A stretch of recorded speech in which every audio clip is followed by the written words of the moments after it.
How Tyrants Fall by Marcel Dirsus is a gripping and deeply researched examination of how authoritarian regimes crumble. Unlike many political books that focus on the rise of dictators, this work turns the spotlight toward their collapse. Dirsus's storytelling is both intellectually rigorous and accessible, blending political science with real-world examples and interviews that illustrate how tyranny ends, not through abstract moral forces, but through tangible, strategic vulnerabilities. At the heart of the book lies a simple but powerful idea: no matter how invincible autocrats may appear, they are always vulnerable. Their downfall, Dirsus argues, is rarely caused by external pressure or mass protest alone. Instead, successful efforts to depose them usually begin by weakening the pillars of their own regimes, especially their elite support networks and institutional control. He calls this elite defection, and it becomes the central mechanism through which change becomes possible. Tyrants fall not when the people rise in anger, but when those closest to power begin to see the regime as unsustainable.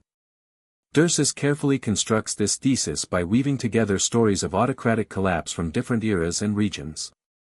He analyzes the fall of Nicolae Ceausescu in Romania, the resignation of Hosni Mubarak in Egypt, the ousting of Slobodan Milosevic in Serbia, and the revolution that ended the Gaddafi regime in Libya. Each case study is meticulously told, with attention to detail, atmosphere, and human behavior. The reader is not simply given facts but immersed in the high-stakes tension of each moment, understanding how power was lost minute by minute. Through these narratives, Dirsus reveals patterns. Tyrants often overestimate their control, underestimate dissent, and surround themselves with yes-men who avoid delivering bad news. When uprisings or economic pressures begin to mount, they default to repression, often with diminishing returns. The tipping point usually comes when a critical mass of elites, generals, party leaders, oligarchs, realizes that continuing to support the regime threatens their own survival. At that moment, defections can occur rapidly, and the regime collapses like a house of cards. But the book is not just a historical survey. Dirsus brings the story into the present, dissecting modern autocracies like those in Russia, China, and Turkey. He acknowledges that contemporary dictators have learned from the failures of their predecessors. They no longer allow rival centers of power to develop, they invest heavily in surveillance and propaganda, and they are skilled at diffusing and co-opting dissent before it can spread.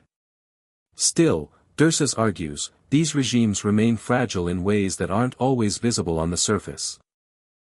While the book's tone is often analytical, Dirsus doesn't hide his moral convictions. He believes that democracy, flawed as it may be, remains the best hope for human dignity. He writes with urgency but avoids alarmism.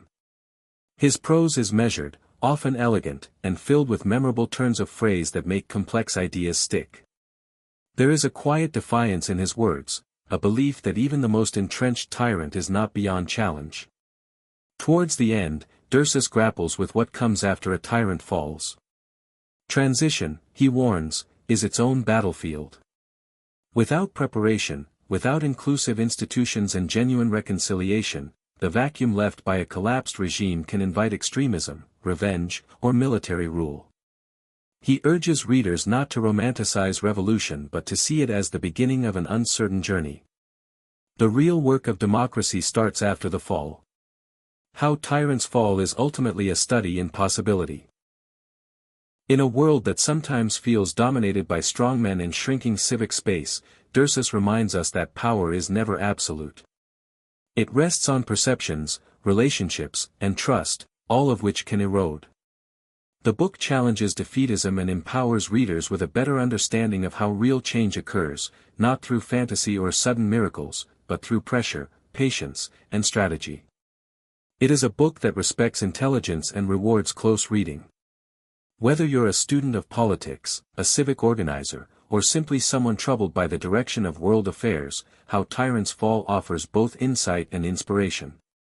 It is a rare blend of scholarship and storytelling, a blueprint for hope in an age of fear.